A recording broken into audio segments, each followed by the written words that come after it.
Today we've got a 2013 Dodge Journey that's got an engine management light, a hard shift, and is stuck in limp mode drive with the gearbox.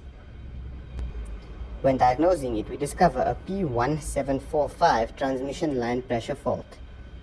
In order to rectify this, we'll simply need to follow these steps. Under Special Functions, we'll find a menu.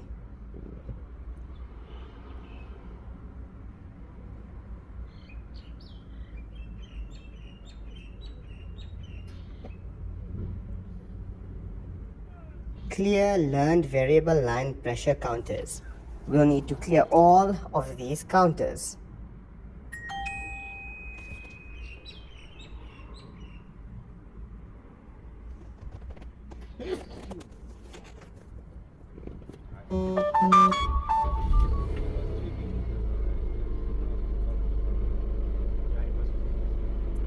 Once done, we've got an engine light that's been cleared, a smoother gear shift, and a car that selects all gears even in manual.